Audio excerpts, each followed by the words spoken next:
Shalom, salam jumpa kembali dengan saya Pendeta Simon Petra Sihombing. Saudaraku, sebelum kita mendengarkan kebenaran firman Tuhan melalui renungan di pagi hari ini, marilah kita terlebih dahulu berdoa.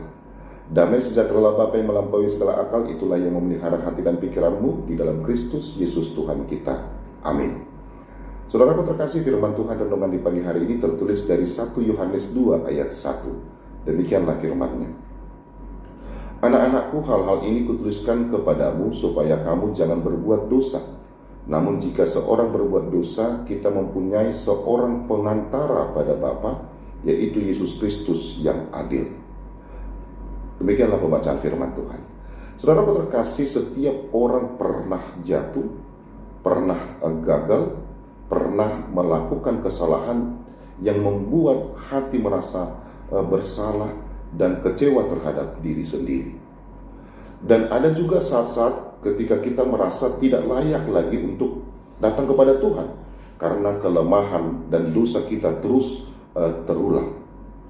Sering sekali musuh terbesar kita bukan kesalahan itu sendiri, tetapi suara di dalam hati yang berkata, kamu sudah terlalu jauh, Tuhan pasti kecewa kepadamu.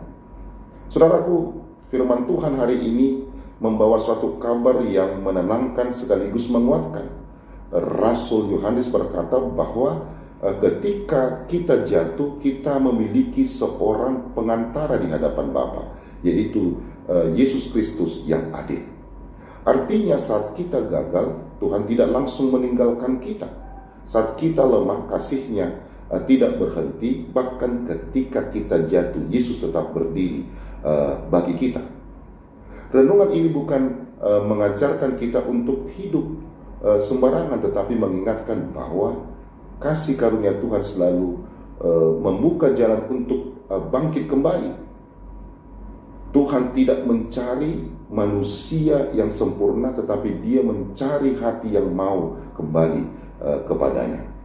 Saudaraku, hari ini mungkin kita sedang menyesali sesuatu, mungkin ada kegagalan yang masih menghantui pikiran kita, mungkin kita merasa kita tidak cukup baik di hadapan Tuhan, tetapi mari kita dengarkan ini baik-baik.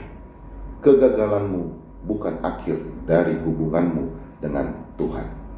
Saudaraku, Yesus bukan hanya juru selamat saat kita pertama kali percaya kepadanya, tetapi Dia juga adalah pengantara yang terus menopang kita setiap hari. Dia tidak lelah mengampuni, tidak berhenti memulihkan, dan tidak pernah menyerah atas hidup kita. Karena itu, jangan tinggal dalam rasa bersalah, jangan menyerah karena kelemahanmu, jangan biarkan masa lalumu menahan langkahmu hari ini. Untuk itu, bangkitlah hari ini, datanglah kepada Tuhan dengan hati yang jujur, sebab ada kasih yang lebih besar daripada kegagalan-kegagalan kita. Hari ini Tuhan tidak memanggilmu untuk hidup dalam penghukuman, tetapi untuk berjalan dalam pemulihan. Dan bersama Tuhan selalu ada kesempatan yang baru untuk memulai lagi. Jadi apapun yang terjadi kemarin, jangan kehilangan harapan hari ini. Karena kita memiliki pengantara yang hidup, Yesus Kristus yang adil dan penuh kasih. Amin. Marilah kita berdoa. Bapa dalam surga, terima kasih Tuhan untuk firman-Mu, di mana Engkau benar-benar mengasihi kami ya Tuhan.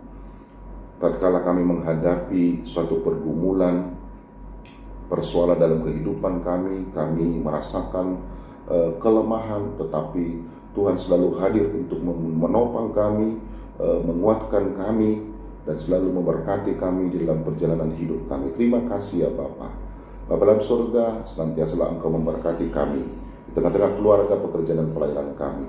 Berkati juga yang jemaat-Mu yang sedang mengalami sakit penyakit keluarga kami, Tuhan, yang memberikan kesembuhan bagi mereka.